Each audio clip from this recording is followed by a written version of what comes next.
News. इस report के माध्यम से आपने हालातों को तो समझा, अब आपको कुछ और इन्फॉर्मेशन हम पहुंचाते हैं ग्राफिक्स के माध्यम से कि किस तरीके से पाकिस्तान जो है वो अपनी हरकतों से बाज आता नजर नहीं आ रहा है। कश्मीर में हमला करने के फिराक में आतंकी हैं। अक्टूबर 2025 में पीओके में हाई लेवल मीटिंग हुई है, ये एक बड़ी अपडेट निकलकर सामने आई है। दूसरी ओर जमात इस्लामी और हिजबुल मुजाहिदीन और आईएसआई के अधिकारी इस मीटिंग में शामिल थे, ये भी एक बड़ी अपडेट आप तक पहुंचा दें। ये एक बहुत महत्वपूर्ण मीटिंग जो है वो बताई गई है भारत के खिलाफ षड्यंत्र के हिसाब से।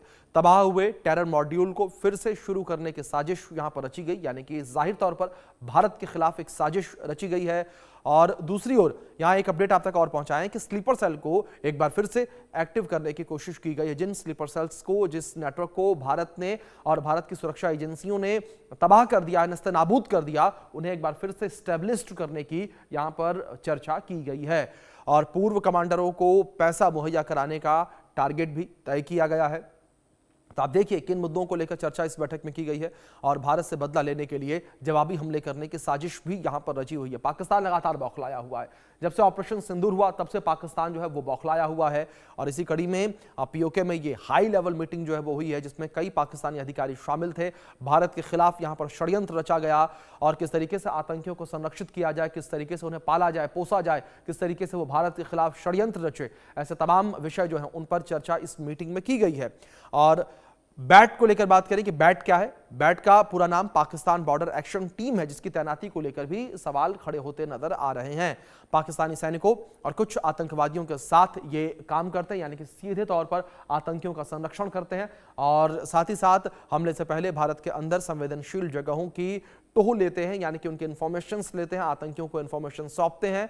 बेटी के सदस्यों को स्पेशल ट्रेनिंग मिलती है। तो आप देखिए किस तरीके से यहां पर खुद पाकिस्तान ट्रेन कर रहा है आतंकियों को, आतंकियों के मददगारों को। पाकिस्तानी सेना और आतंकवादी संगठनों से ट्रेनिंग इन्हें मिलती है।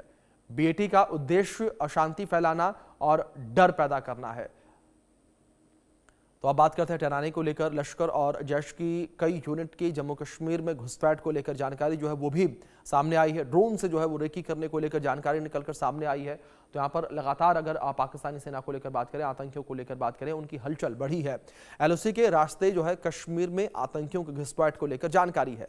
आतंकियों को आईएसआई और पाकिस्तान की एसएसजी से मदद लगातार मिल रही है। आतंकवादी शमशेर के नेतृत्व में साजिश यहां पर रची गई है। तो आप देखिए किस तरीके से लगातार जो है साजिश रची जा रही है। लश्कर की एक यूनिट जो है वो हवाई निगरानी इस वक्त कर रही है। पूरे मामले को लेकर लगातार हवाई निगरानी की जा रही है और हवाई निगरानी के लिए ड्रोन का इस्तेमाल जो है वो भी किया जा रहा है। ड्रोन से निगरानी लगातार की जा रही है और फिदाइन हमलों के लिए हथियार सप्लाई करने की भी तैयारी है, ताकि फिदाइन हमले जो हैं वो भारत में करवाए जा सके। तो एक बड़ा मास्टर प्लान बनाने की तैयारी की जा रही है। पाकिस्तान ने बॉर्डर एक्शन टीम को पीओके में तैनात कर दिया ताकि भारत पर नजर रखी जा सके, घुसपैठ करवाई जा सके। लश्कर और जैश की कई यूनिट की जम्मू कश्मीर में तैनाती जो है वो की गई है। तो इस बात से आप खुद ये अंदेशा लगाइए कि क्या स्थितियां इस वक्त जो है वो बनी हुई हैं और किस तरीके से भारत के खिलाफ यहां फिलहाल पाकिस्तान षड्यंत्र रच रहा है। इसी विषय पर बातचीत हम करेंगे। दो खास मेहमान हमारे साथ जुड़े हैं, उनका परिचय मैं आपसे करवा दूं। हमारे साथ विदेश मामलों के जानकार रोविंदर सचदेव जी जुड़े हैं। हमारे साथ विंग कमांडर प्रफुल्ल बख्शी जुड़े हैं डिफेंस एक्सपर्ट के तौर पर। आप दोनों मेहमानों का बहुत स्वागत है इस चर्चा में। चर्चा की शुरुआत सबसे पहले बख्शी साहब मैं आपसे करना चाहूंगा। जिस तरीके से यहां पाकिस्तान लगातार अपने आतंकी नेटवर्क को एक बार फिर से स्टैब्लिश्ड करने में लगा हुआ है बख्शी साहब, और दूसरी ओर अब उसने बैट की तैनाती जो है पीओके में कर दी है, क्या इसे माना जाए कि पाकिस्तान अभी भी बौखलाया हुआ है ऑपरेशन सिंदूर से? Thank you very much Manoj. मैं सर अभिषेक जुड़ा हूं आपके साथ। सिंदूर तो हाँ जी जी सॉरी अभिषेक जी। पाकिस्तान हमारे साथ में जो बौखलाया है या नहीं ये मैं नहीं कह सकता, पर पाकिस्तान की बैट टीम तो पहले से ही तैनात होती थी। ये कोई नई चीज थोड़ी आई है जी। पाकिस्तान की बैट टीम पहले भी थी, सिंदूर से पहले भी थी और अभी भी काम कर रही है। इन्होंने काम करना रोका ही नहीं है। बिल्कुल। वो दूसरी बात है कि सिंदूर के बाद ये सतर्क हो गए हैं, इन्होंने कुछ लेसन्स लर्न कर लिए हैं और वो और सतर्कता से और मुस्तैदी से काम करेंगे। अब वो बेसिकली बैक टीम जो है इनको एलईटी और जेईएम का सपोर्ट है, और फिर हिजबुल मुजाहिदीन और बाकी पार्टीज भी हैं। ये जितने इस्लामिक संगठन हैं जो रेडिकल इस्लाम में बिलीव करते हैं, ये सब के सब इस खेल के अंदर हैं। इनके नाम लेने की कोई ज़रूरत नहीं है, आप जितने भी नाम लीजिए सब यही काम कर रहे हैं। तो क्वेश्चन ये आ रहा है कि ये विंटर से पहले ये एक्शन इंक्रीज कर देते हैं, कि before the winter sets in वो अपने पूरे के पूरे टेररिस्ट को अंदर कर दें, और जितनी उनको लॉजिस्टिक सप्लाई देनी है, आर्म्स जो, और स्लीपर सेल्स के साथ में इसलिए तालमेल कर रहे हैं ताकि स्लीपर सेल्स को वो जिम्मेवार ठहराएं कि ये ग्रुप हम आपको हैंडओवर कर रहे हैं, इन ग्रुप की सप्लाई, ये ग्रुप इन लोगों के द्वारा देखा जाएगा, ये ग्रुप इन लोगों के द्वारा देखा जाएगा, और जम्मू और कश्मीर स्लीपर सेल से भरा हुआ है। जो हमने सिंदूर में कहा था कि सिंदूर का मेन मुद्दा होगा कि टेररिस्ट और स्लीपर सेल्स को निकालें और पीओके को लें, तो बात वहां पे आ रही है। अब पीओके में भी एक्टिव है कैंप्स, और पाकिस्तान में भी एक्टिव है कैंप्स एक्टिवेट हो गए हैं। हमने कहा था कि अगर कोई terrorist activity will be act of war, तो this is act of war. तो अब जो भारत अब कदम उठाएगा, मैं उस पर टिप्पणी नहीं करना चाहता, क्योंकि मुझे यह पता है कि भारत बड़ी सोच विचार करके, बड़ी प्लान करके वैसे ही कदम उठाएगा। ये भारत, ये मत सोचिए कि भारत सोता रह जाएगा, नहीं, भारत पर यह देखेगा what is the right time to strike and hard strike, ये करेगा भारत। और ये इनको भी पता है कि इस समय भारत जो है वो अब चौकन्ना और हो चुका है, उन्होंने उसका डोज ले लिया है। तो अब जो एक्शन होंगे वो बड़े भीषण होंगे। बिल्कुल बिल्कुल ठीक है सर आपने। भारत जो है पाकिस्तान की हरकतों से चौकन्ना हो चुका है, और जो एक्शन होगा उसका इंतजार भी हर किसी को है। दूसरी ओर सचदेव जी, मैं आपका रुख करूंगा। जिस तरीके से यहां पर अगर बड़े देशों को लेकर बात करें, जो बड़े देशों की चुप्पी है, क्या इस चुप्पी ने भी पाकिस्तान को एक तरीके से समर्थन दिया और पाकिस्तान को ये फिर से ताकत दी कि वो आतंकियों का संरक्षण कर सके, आतंकी गतिविधियों को बढ़ावा दे सके? क्योंकि किसी भी बड़े देश का कोई भी रिएक्शन सामने नहीं आया, कई बार सबूत निकलकर सामने आए कि पाकिस्तान आतंकियों को संरक्षित करता है। प्लेजर आपके साथ, और ऑफ कोर्स बख्शी सर के साथ।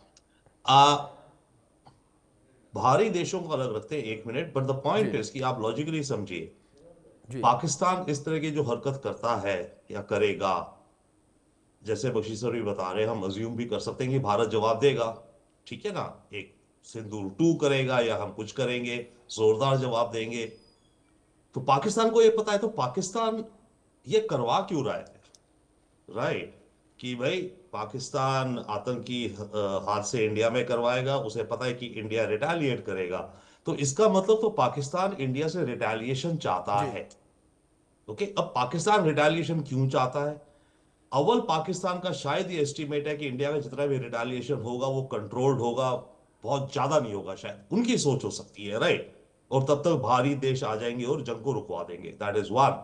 बट जो ज्यादा इंपॉर्टेंट रीजन है जो पाकिस्तान का, ये कि कश्मीर के मुद्दे को दुनिया में फ्रंट स्टेज पे रखना कि कश्मीर डिस्प्यूटेड एरिया है, पाकिस्तान ये इसलिए करेगा, राइट? पाकिस्तान को अदरवाइज पता है कि उसने जो भी कराया तो इंडिया से रिटेलिएशन होगा, या सर्जिकल स्ट्राइक होगी, या हैमर की तरह इंडिया रिएक्ट करेगा।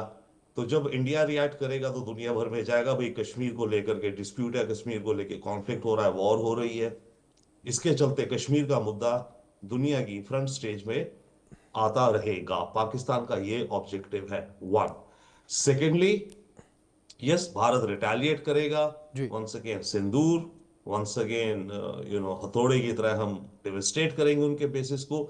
बट इस सब के दौरान भारत की, हमारी अपनी प्रोग्रेस की डिस्ट्रैक्शन होती है, ओके, हमारे पॉलिटिकल लीडरशिप डिस्ट्रैक्शन होती है, हमारी पब्लिक की माइंड डिस्ट्रैक्ट होता है, हमारे अपने असली डेवलपमेंट की प्रोग्रेस के कंपैरिजन में, राइट? तो पाकिस्तान के ये दो मुद्दे क्लियर हैं, क्योंकि देखिए लॉजिकल है, यस वो करेगा, वो करना चाहता है, अगर वो करेगा तो भारत तो रिटेलिएट करेगा, जैसे हम कह रहे हैं हमारी forces will, and they are more than sufficient and capable, एक बहुत ही मतलब बहुत ही स्ट्रॉन्ग एंड रिस्पॉन्स देने को। बट पाकिस्तान कर क्यों रहा है ये? बात तो ये है ना, और वो कर इसलिए रहा है कि ताकि कश्मीर का मुद्दा दुनिया में रिमेन्स ऑन फायर। दुनिया में रहे कि कश्मीर डिस्प्यूटेड रीजन है और कश्मीर को लेके वॉर हो रही है। दैट इज द बिल्कुल बिगर गेम। बिल्कुल बिल्कुल सर, जाहिर तौर पर एक अशांति, एक अस्थिरता फैलाने की कोशिश लगातार पाकिस्तान जो है वो करता रहा है जम्मू कश्मीर को लेकर। इस बीच मैं आप दोनों से रिक्वेस्ट करूंगा कि प्लीज आप दोनों मेरे साथ बने रहे। और इस पूरे मसले को लेकर हमने सर्वे किया है और उस सर्वे के आंकड़े किस तरीके से निकलकर सामने आए, वो सवाल हमने क्या पूछे वो आपको बताते हैं। पहला सवाल था एलओसी पर पाकिस्तानी आर्मी के बैट की टुकड़ियों की तैनाती को आप कैसे देखते हैं, ये सवाल हमने अपने दर्शकों से सबसे पहले पूछा। अब इसके आंकड़े किस तरीके से निकलकर सामने आए वो आंकड़े आपको बताते हैं हम। जहां आया है कि पाकिस्तानी आर्मी की साजिश बेनकाब हुई, 32% लोगों ने कहा। आईएसआई का आतंकी प्लान बेनकाब हुआ, 1% लोगों ने कहा। और बैट पाकिस्तानी आर्मी का आतंकी चेहरा है, 36% लोगों ने कहा है ये। 29% लोगों ने कहा कि इस विषय पर कुछ कहा नहीं जा सकता। तो आप देखिए किस तरीके से पूरे आंकड़े निकलकर सामने आए। अब बढ़ते हैं दूसरे सवाल